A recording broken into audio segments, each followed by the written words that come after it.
Bonsoir et soyez les bienvenus pour suivre avec nous cette nouvelle édition de votre journal de 22 heures, dont voici les faits saillants de l'actualité.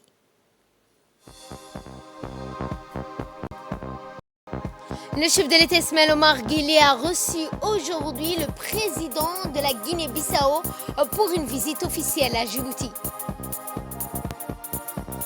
Dans l'actualité internationale et concernant le massacre à Gaza, l'Afrique du Sud a déposé une nouvelle requête contre l'offensive à Rafah. C'était les titres. Place au développement. Le président de la République, Ismaël Omar Guelleh, a reçu cet après-midi au Palais de la République le président de la Guinée-Bissau en visite officielle de travail. Eh bien, cette visite du président de la Guinée-Bissau à Djibouti, une première placée sous les signes de renforcement des liens d'amitié et de la coopération entre les deux pays.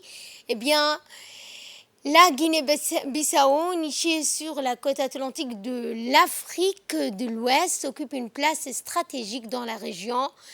Eh bien, cette visite offre une opportunité unique pour les deux pays d'explorer des possibilités de collaboration dans les secteurs tels que le commerce, le développement, la sécurité régionale, la culture et l'éducation. Eh bien, à son arrivée à l'aéroport international d'Ambouli, il a été accueilli par le Premier ministre Abdelkader Kamel Mohamed, le ministre des Affaires étrangères de la coopération internationale, le ministre de la Défense Ali Hassan Bahdoun et la ministre de la Ville et de l'Habitat, Madame Amina.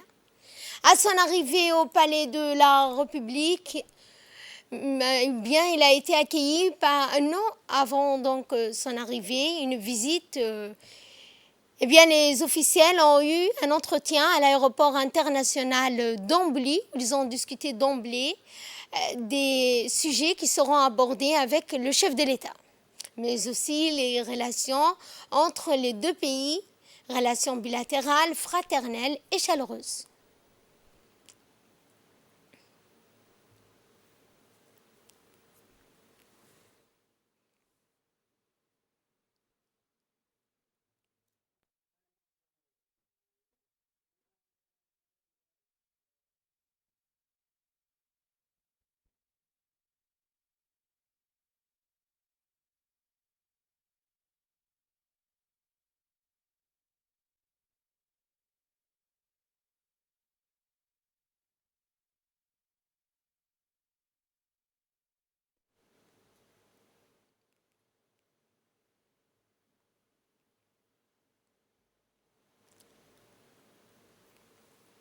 Ensuite, le président de la Guinée-Bissau s'est rendu au Palais de la République.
À son arrivée au Palais de la République, le président de la Guinée-Bissau a été reçu par le chef de l'État Ismaël Omar Guelleh, qui a accueilli son homologue Umaru Sissoko Embalo. Ensuite, l'hymne national des deux pays ont été interprétés par la garde d'honneur de notre pays. Ensuite, les deux présidents ont passé en revue les différentes troupes.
Cette visite à Djibouti du président de la Guinée-Bissau s'inscrit dans le droit fil des efforts visant à renforcer les liens de coopération et les échanges bilatéraux entre les deux pays. Eh bien, il est important de souligner que cette visite officielle du président de la Guinée-Bissau à Djibouti marque le début d'une nouvelle ère de coopération, d'échanges fructueux entre les deux nations, jetant ainsi les bases d'une relation durable et bénéfique pour les deux peuples. Les membres du gouvernement, le corps diplomatique ainsi que les représentants des organisations internationales ont souhaité la bienvenue au président de la Guinée-Bissau.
y a cet entretien en tête-à-tête. Le président de la République, Ismaël Omar Guelleh, a eu un entretien en tête-à-tête avec le président de la Guinée-Bissau, M. Umaru Sissoko Embalo. Au cours de l'entretien, les deux présidents ont abordé plusieurs sujets d'intérêt commun, dont notamment la coopération bilatérale, les voies et moyens d'accroître les niveaux d'échange économique, commercial, ainsi que les opportunités de collaboration dans divers domaines en ce qui concerne les deux pays.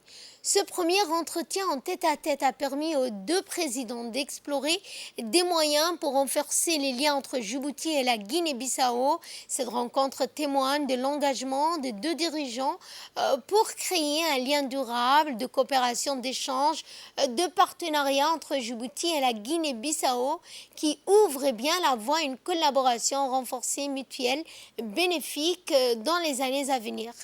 Les deux présidents se sont engagés à promouvoir le dialogue et approfondir ainsi leur coopération. Cette rencontre constitue également un pas important vers la consolidation des relations entre Djibouti et la Guinée-Bissau au profit des deux peuples respectifs.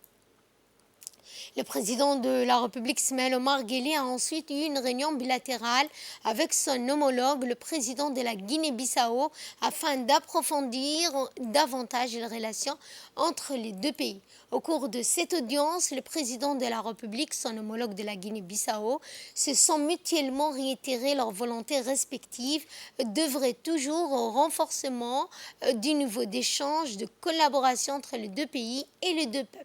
Le président de la Guinée-Bissau a tout d'abord souhaité l'instauration d'une coopération plus soutenue entre les deux parties dans divers secteurs tels que le commerce, la santé, les formations professionnelles. Le président de la Guinée-Bissau est à la tête, rappelons-le, d'une importante délégation ministérielle. Et au cours de la réunion bilatérale, le président de la Guinée-Bissau, Umaru Sissoko Embalo, a indiqué dans son discours que la visite à Djibouti était l'occasion de chercher les voies et moyens pour renforcer les relations bilatérales et les échanges économiques entre les deux pays. Je suis très honoré par votre invitation. Est-ce que vous êtes un frère, grand frère, un bon ami? Comme il vient d'être indiqué, nous avons procédé à un large échange de vues sur des questions d'intérêt commun. Nous avons analysé la situation en Afrique et dans le monde en général. Nous avons constaté une parfaite coordonnance d'options quant aux mesures qui sont nécessaires pour faire face aux menaces existantes à la paix et la sécurité internationale. Nous avons parlé de la coopération entre la Guinée-Bissau et la République frère de Djibouti. Et Monsieur le Président, on peut vous assurer que malgré nos distances, on sent que nous sommes chez nous. Et je pense que la Guinée-Bissau et le Djibouti, on peut faire beaucoup de choses, surtout dans la matière de santé et l'éducation. Nous voulons en fait développer les relations dans le domaine économique, commercial, culturel et scientifique, et en profiter d'une expérience réciproque, notamment en matière d'éducation, formation et la création des emplois pour nos jeunesses. Et nous sommes convenus pour poursuivre nos concertations sur les questions concernant la paix et la sécurité sur notre continent et avons également abordé des sujets relevant l'agenda global de l'Union africaine.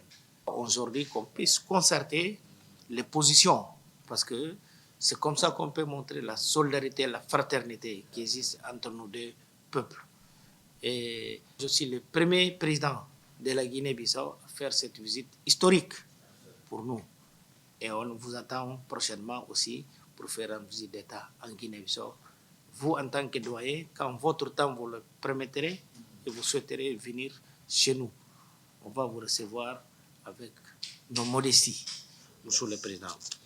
La Guinée-Bissau et Djibouti, on pense aussi renforcer notre collaboration dans tous les domaines. En tant que pays, en partenant des groupes de pays moins avancés, et nous avons également des spécificités et d'intérêts communs que nous entendons de défendre ensemble. Et Ma visite aujourd'hui est donc la manifestation de notre désir de renforcer davantage les relations institutionnelles entre nos deux pays et consolider les liens personnels d'amitié et de fraternité qui existent entre le président Guelleh et moi-même. Je voudrais terminer sous le président en transmettant au peuple djiboutien la salutation amicale, fraternelle et de solidarité du peuple de Guinée-Bissau, qu'attend avec impatience l'occasion et l'honneur de vous accueillir à Bissau, Monsieur le Président, notre frère ami, et je vous remercie. Dans son allocution, le président de la République, Ismaël Omar Guelleh, a tout d'abord passé en revue la coopération bilatérale entre la République de Djibouti et la Guinée-Bissau dans divers secteurs, tant au niveau politique, économique et social. Le chef de l'État a également souligné l'importance de renforcer davantage les relations d'amitié, de fraternité entre les deux nations. On écoute le chef de l'État. Excellence, chers frères, Omarou, Sissoko Embalo, président de la République de Guinée-Bissau, c'est avec un réel plaisir et un profond sentiment de satisfaction que je vous accueille aujourd'hui à Djibouti, ainsi que votre distinguée délégation. De prime abord, je souhaiterais vous transmettre les chaleureuses salutations du peuple djiboutien à vous, Monsieur le Président, et à travers vous, au peuple frère bissau-guinéen. Votre présence ici aujourd'hui nous honore car elle traduit d'une part votre volonté de partager avec nous ces moments historiques et privilégiés et témoigne d'autre part de notre détermination commune à renforcer nos relations bilatérales. Naturellement liés par l'histoire et une culture africaine commune, nos deux pays partagent également les valeurs de tolérance, de démocratie et de bonne gouvernance. Monsieur le Président, la fragmentation des économies africaines n'est désormais plus acceptable, surtout face aux besoins vitaux de nos populations qui ne peuvent être satisfaits sans une coopération étroite entre nos États. C'est pourquoi votre visite à Djibouti aujourd'hui constitue une étape décisive dans la consolidation de nos relations de coopération qui, à mon sens, ne sont pas à la hauteur de nos potentialités. Pour cela, il importe que nous établissions ensemble le cadre institutionnel de nos relations en nous basant sur les valeurs qui nous sont communes, sur les avantages mutuels et l'équilibre de nos intérêts.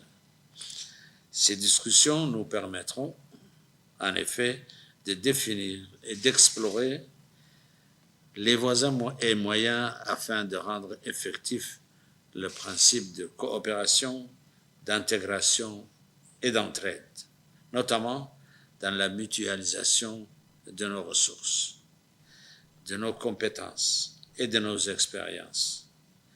Je pense notamment au commerce et au secteur portuaire. J'ai saisi cette occasion pour rappeler que nos deux pays frères ont tous deux signé et déposé les instruments de ratification de la zone de libre-échange continentale africaine, ce qui est un avantage certain.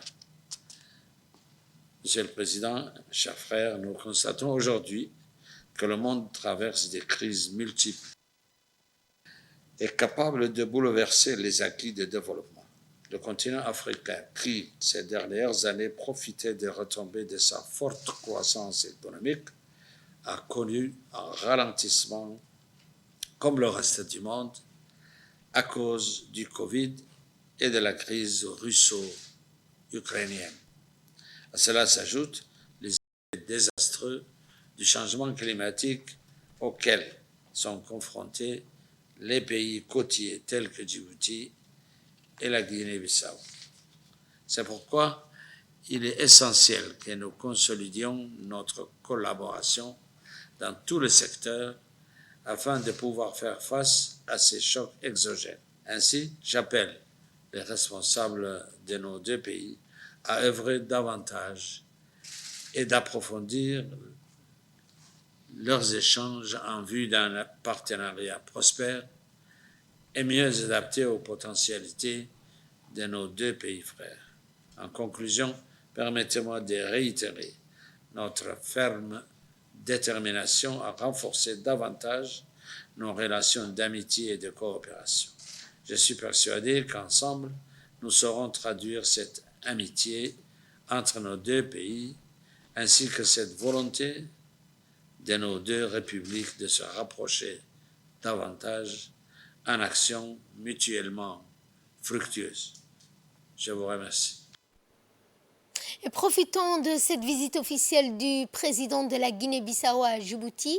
Eh bien, cette fois, nous allons vous faire une présentation de ce pays, présentation que vous ai faite dans ce commentaire. Bissau est un pays d'Afrique de l'Ouest baigné par l'océan Atlantique, limité au nord par le Sénégal, à l'est et au sud par la Guinée-Conakry, soit deux États francophones. Elle fait partie des 5 pays d'Afrique qui utilisent le portugais comme langue officielle, et ce qui correspond en ces cas à une langue seconde pour les habitants de ces pays. L'Angola, le Mozambique, les îles du Cap-Vert et les îles de Sao Tomé et Principe. Avec une population estimée à 2 100 000 habitants, la Guinée-Bissau s'étend sur 36 125 km², y compris une soixantaine d'îles dans l'Atlantique. L'économie de la Guinée-Bissau dépend principalement de l'agriculture et de la pêche. Le pays est le 6e producteur mondial de noix pour un volume de 120 000 tonnes, qui représente 60% des ressources en devises du pays à l'exportation, soit 60 millions de dollars. Le riz est la principale culture du pays, car le pays possède de nombreuses autres ressources naturelles, le bois, le pétrole et le phosphate. Son littoral très riche en poissons attire des pêcheurs de l'Union européenne qui viennent pêcher chaque année 500 000 tonnes de poissons, versant ainsi en échange à la Guinée-Bissau, soit environ 7 500 000 euros. Les potentiels agricoles du pays est énorme, mais sa forêt, par exemple, n'est exploitée que de manière informelle. Sans oublier que le pays offre des perspectives au nord dans le secteur du tourisme. Et dans ce journal, nous allons revenir sur l'essentiel de la tournée de la ministre des Affaires sociales et de solidarité à Obok.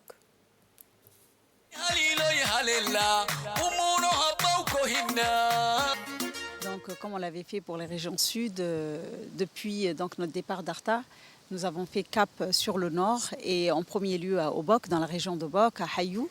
Et comme à l'accoutumée, nous allons directement dans les localités les plus éloignées. Et donc nous nous sommes dirigés à Ali Dada, à Obok. Et c'était vraiment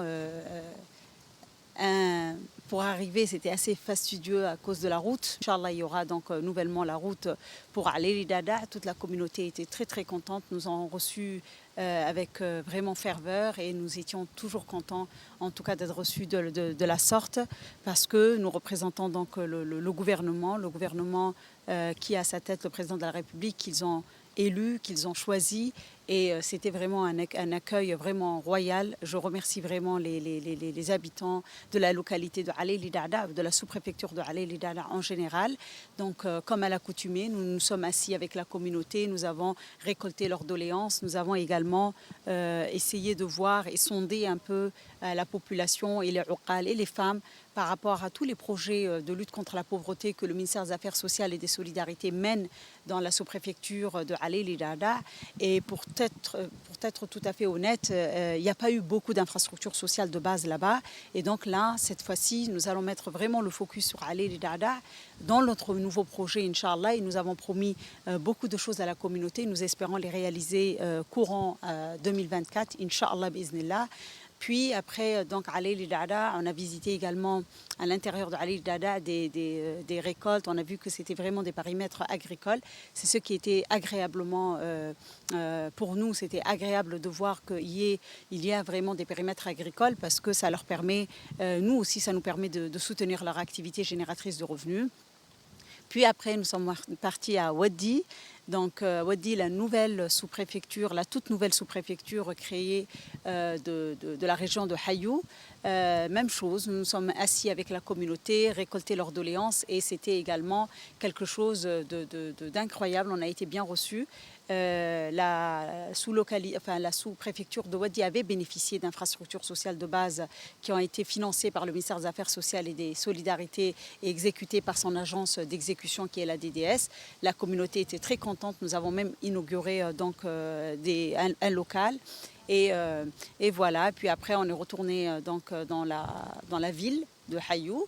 Et comme à l'accoutumée, nous avons posé la pierre pour la construction prochaine, Inch'Allah, du guichet intégré du ministère des Affaires sociales et des Solidarités pour toujours, comme je le dis, rapprocher l'administration des administrés et également pouvoir disposer également pour la région de Hayou d'un stock de proximité, d'un stock stratégique de proximité pour pouvoir vraiment agir en urgence en cas de nécessité.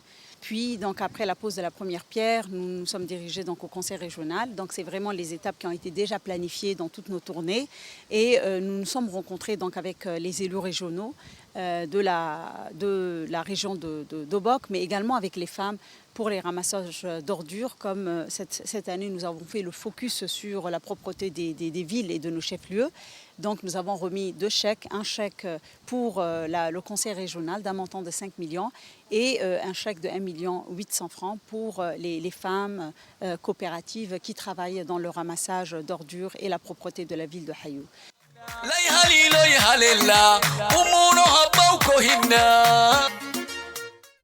Nous allons également parler de l'essentiel de la caravane de la solidarité conduite par Madame la ministre Loufa Ismail Abdo, mais cette fois dans la région de Tadjoura.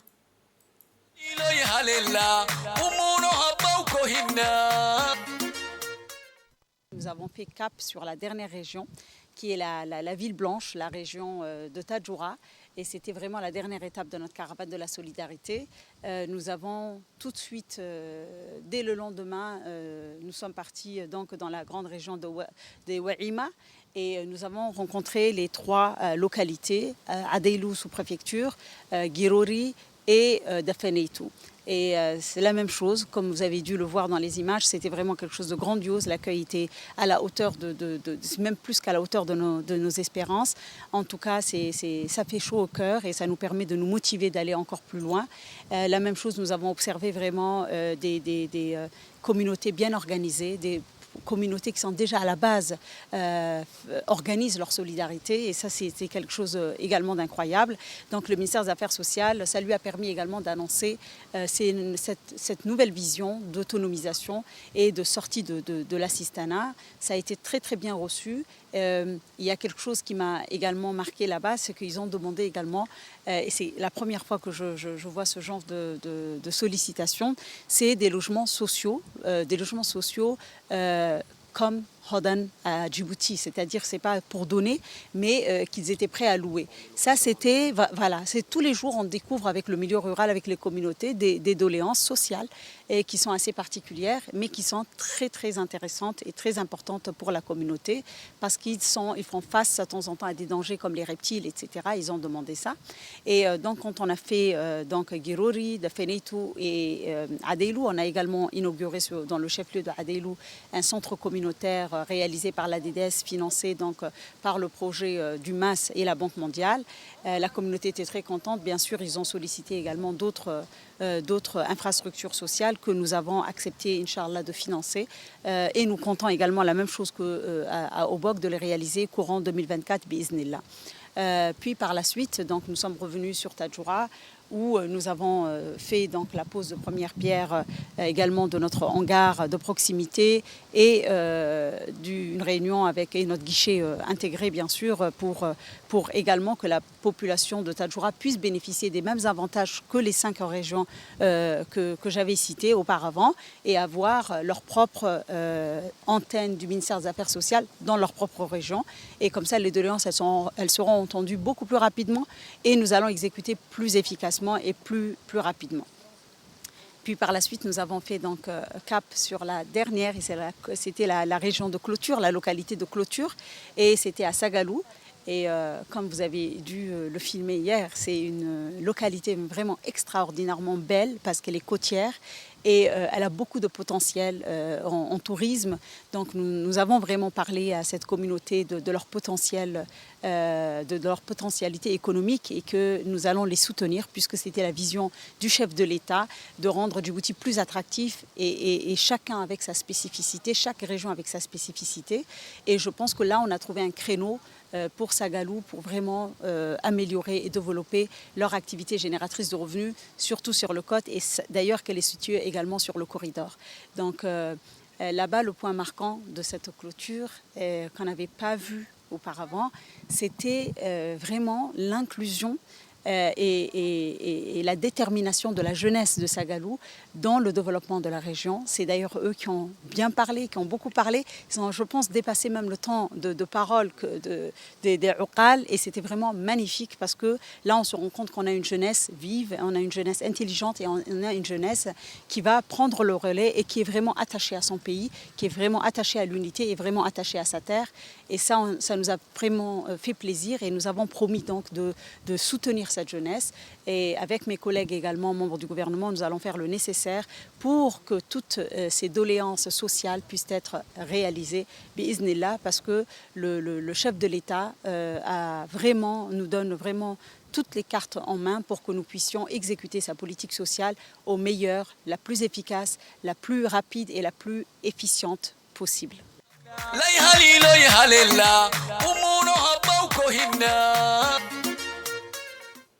Également dans l'actualité, une délégation dirigée par la ministre de la Jeunesse et de la Culture a participé aujourd'hui au sommet mondial de l'UNESCO portant sur l'éducation culturelle et artistique.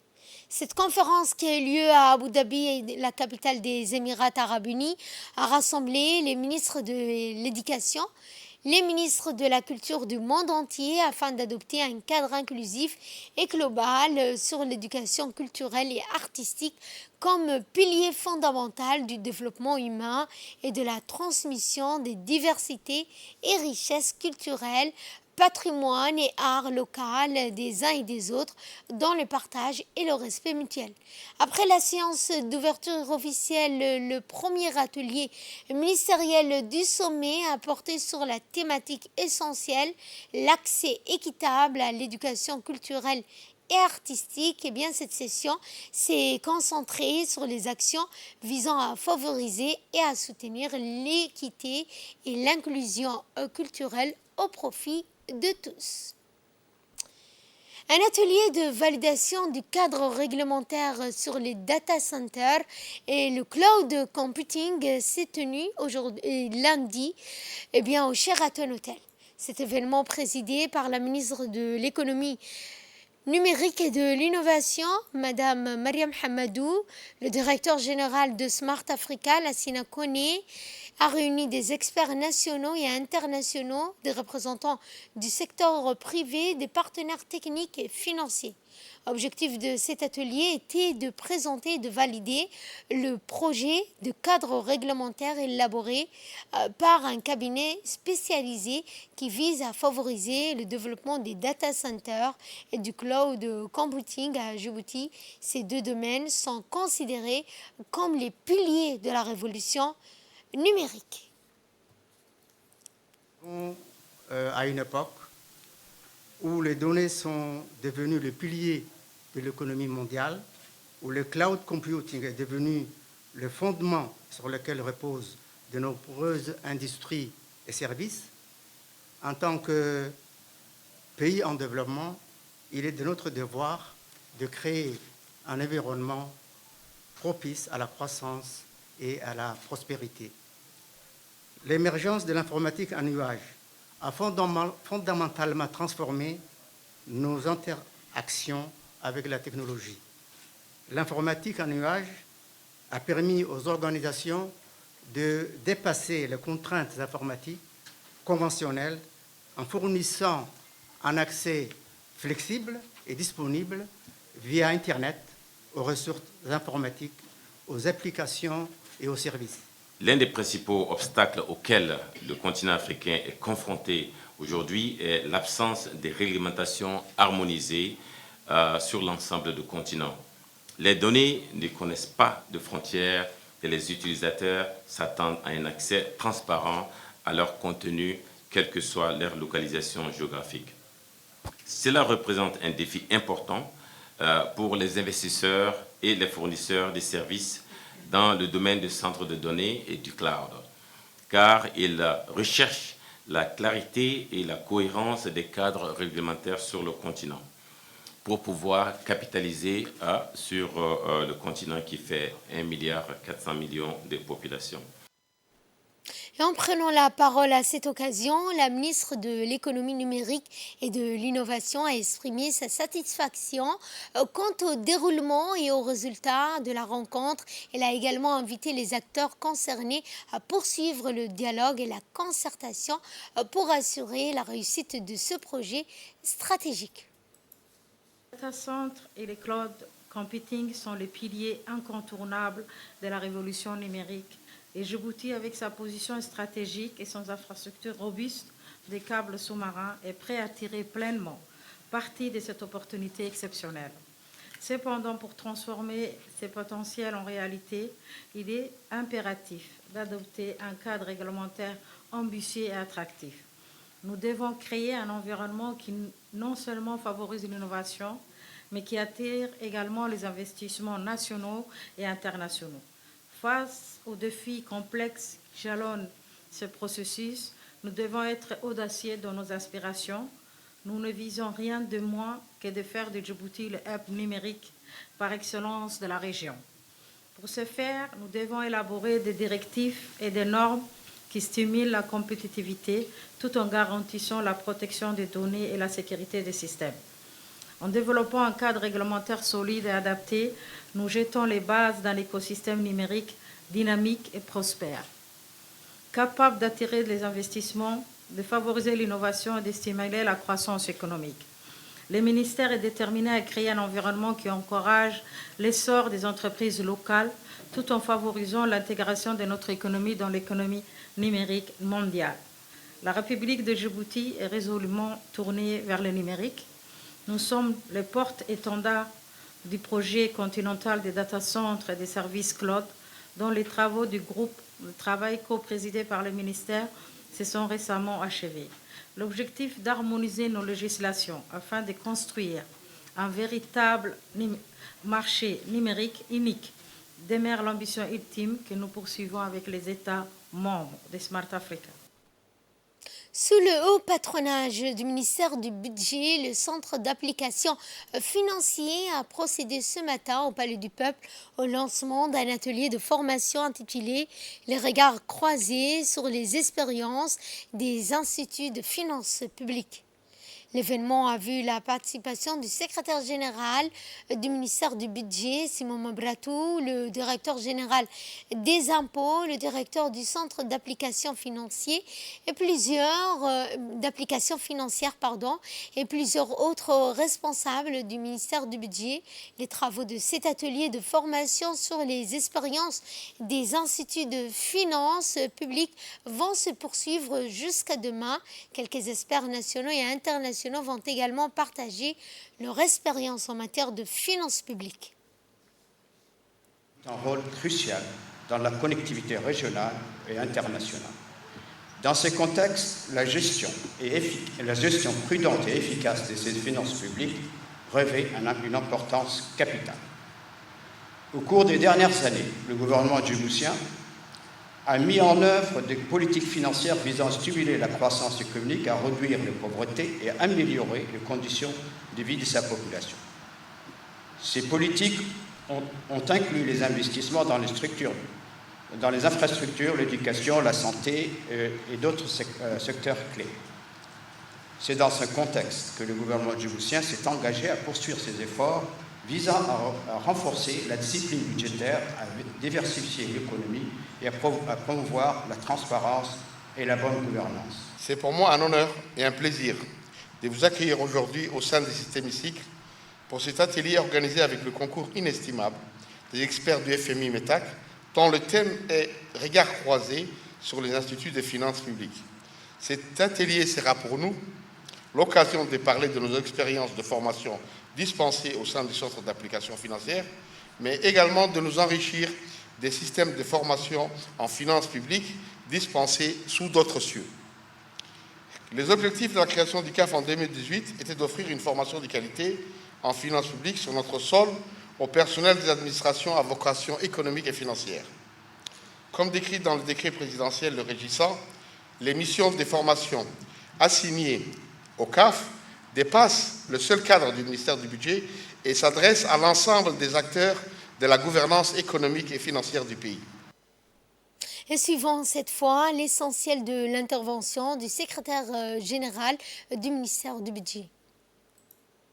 Une fierté pour notre département de lancer cet atelier destiné à engager une réflexion sur la mise en place d'un schéma directeur de la formation pour les agents et les cadres du ministère du Budget, mais de manière plus générale pour tout le personnel engagé dans la gestion des finances publiques au sens large du terme.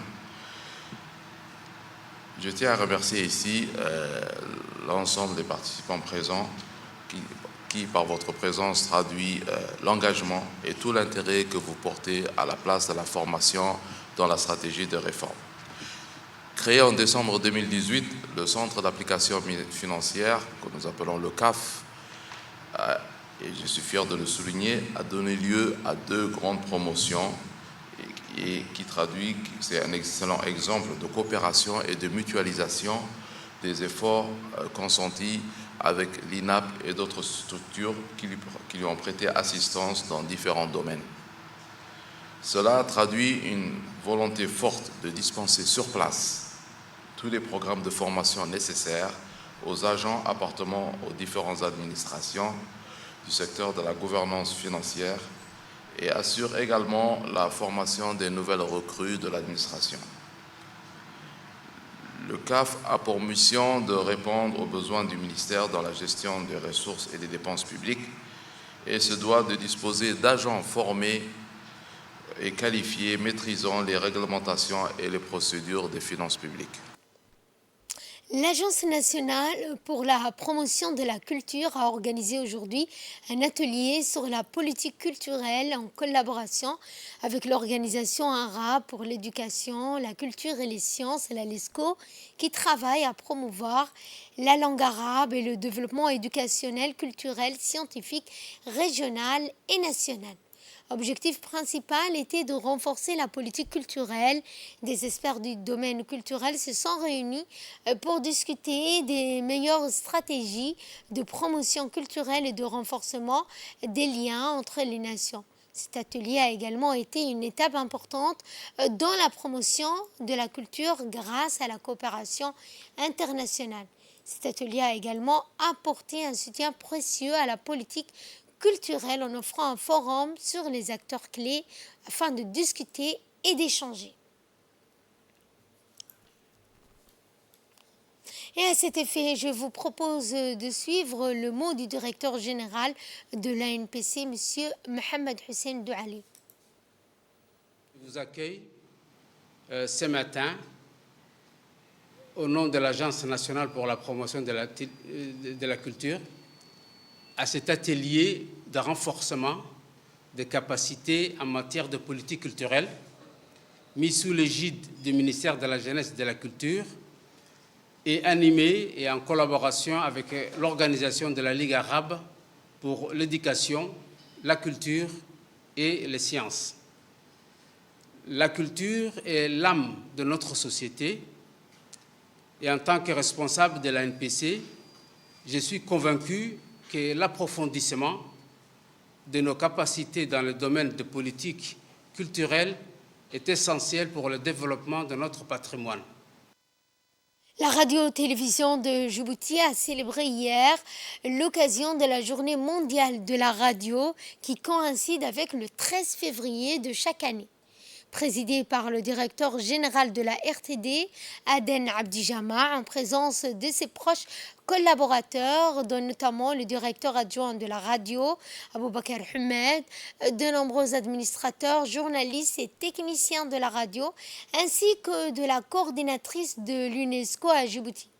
La journée internationale de la radio est une journée internationale au cours de laquelle le rôle important joué par ce support est célébré. Cet événement a été l'occasion pour les participants de revenir sur le développement historique de la RTD en général et de la radio de Djibouti en particulier. À travers une présentation visuelle, répertoriant également les stations les plus importantes de cette ancienne institution qui remonte aux années 50 du siècle dernier. Il y a un vital qui unit les communautés, qui transmet les connaissances, qui divertit, qui inspire. Et en cette journée spéciale, nous célébrons le rôle crucial de la radio dans nos vies quotidiennes et son impact positif sur la société en tant que pilier de communication et d'unité. La radio, avec son pouvoir évocateur, a su traverser les époques, s'adaptant aux changements numériques et technologiques, tout en préservant son essence. Depuis plus de 60 ans à Djibouti, elle a été le témoin et le narrateur des événements historiques, des traditions culturelles, moments de résilience et de progrès. Aujourd'hui, nous honorons cet héritage tout en regardant vers l'avenir avec beaucoup d'optimisme. Je tiens donc encore une fois à exprimer ma gratitude profonde à la RTD pour son partenariat que l'on espère continue à l'avenir avec l'UNESCO et son engagement pour promouvoir les valeurs de paix, la diversité culturelle et les libertés d'expression à travers ces émissions. Ensemble, nous continuerons à œuvrer pour faire de la radio un vecteur de changement social et de développement durable à Djibouti.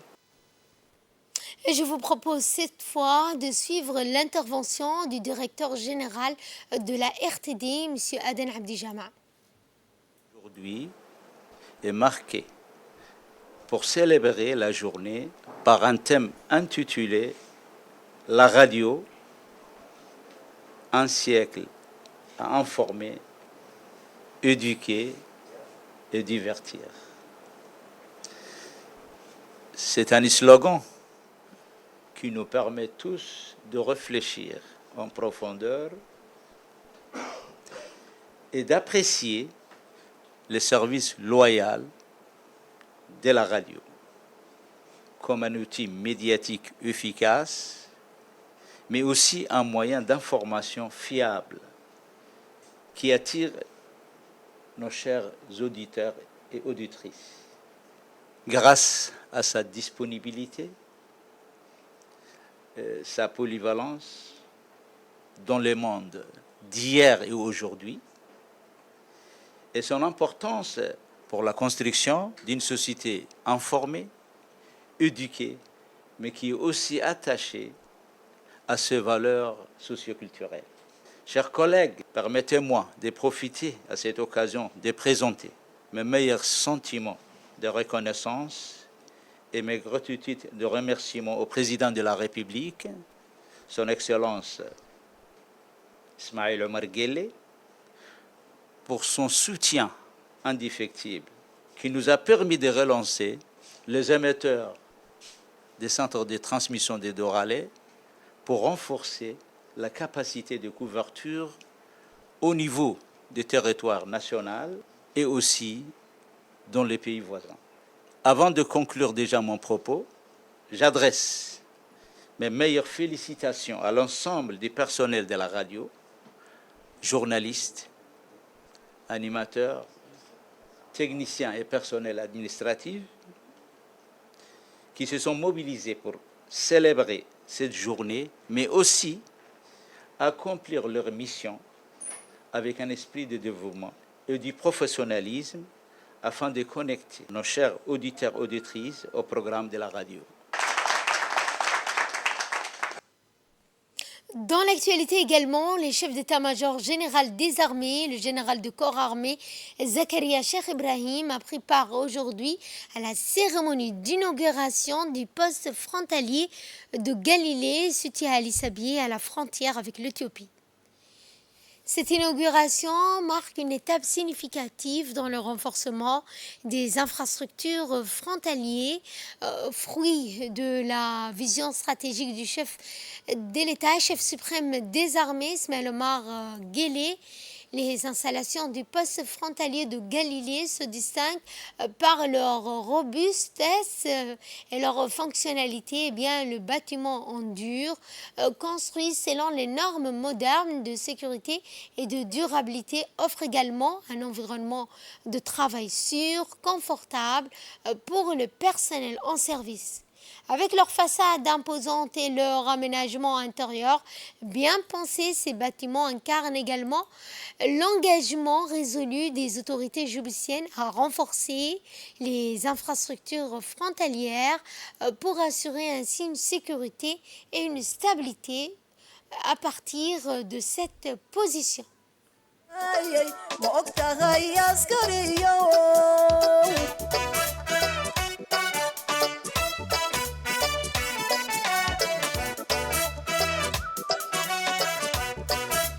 tahay awoodii lagu harsanayay ma og tahay askariyo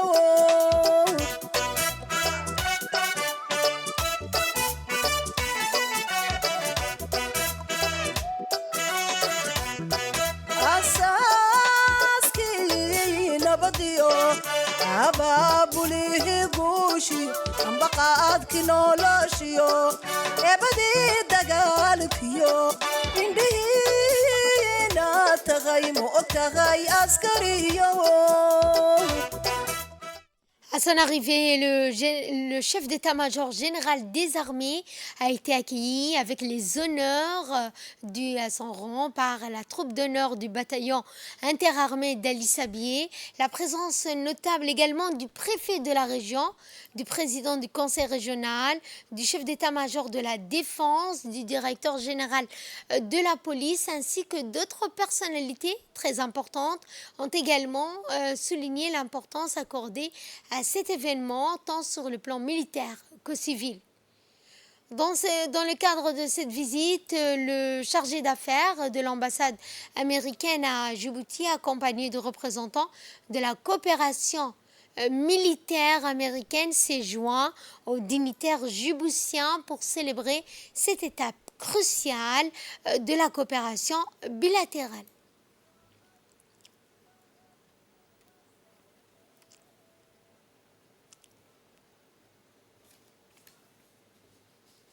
Et dans la seconde partie de la visite, l'inauguration de ce poste a été conjointement officialisée par le préfet de la région, Abdelmalik Mohamed Banoïta, le chargé d'affaires américain.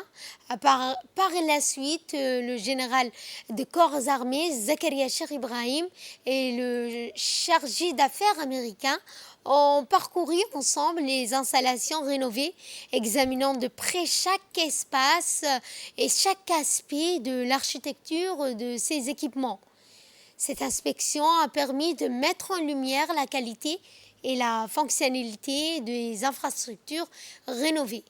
Ces infrastructures ont été donc saluées pour leur capacité à répondre aux besoins opérationnels les plus exigeants, offrant un environnement sûr et efficace pour les opérations qui seront menées.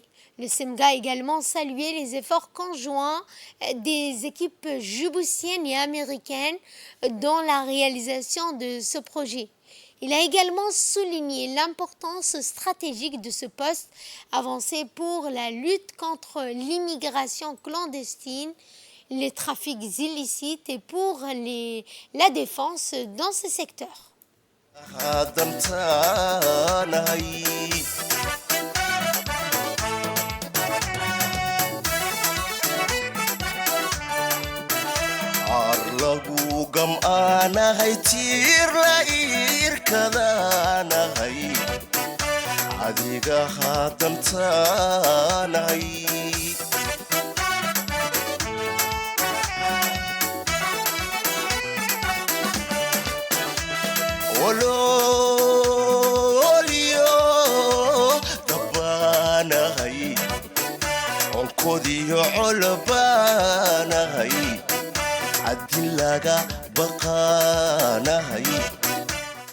Toujours dans le cadre de cette visite, des échanges de présents ont également lieu vers la fin de la cérémonie, symbolisant également les liens de coopération entre les forces armées djiboutiennes et leurs homologues américains.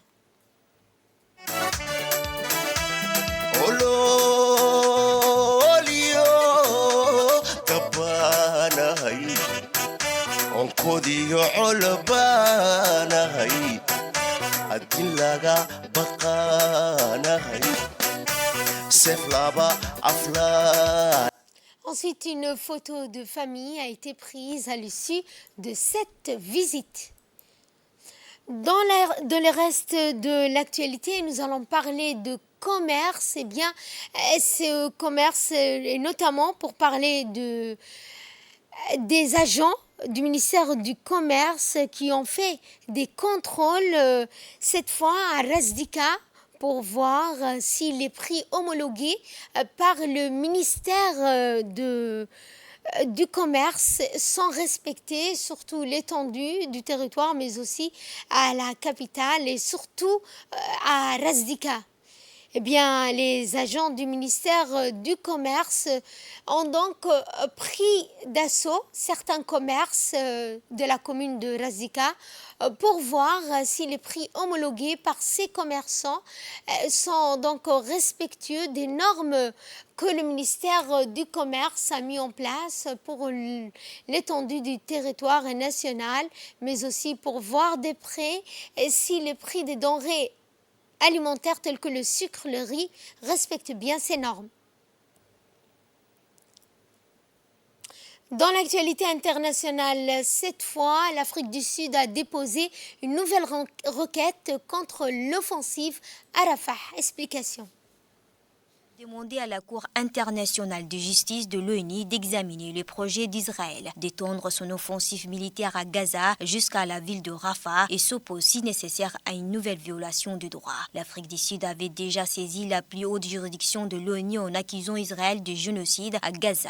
Toujours préoccupée par la situation, la présidence sud-africaine a déclaré avoir déposé un recours en urgence lundi pour stopper l'offensive qui, selon elle, constituerait une violation grave et irréparable de la Convention sur le génocide et de l'ordonnance de la Cour du 26 janvier. Et la crainte que le nombre de personnes tuées et blessées commence à augmenter de manière significative dans ces conflits où, je les rappelle, plus de 100 000 personnes ont déjà été tuées, blessées ou sont portées disparues, ce qui représente en 4 mois à 5% de la population.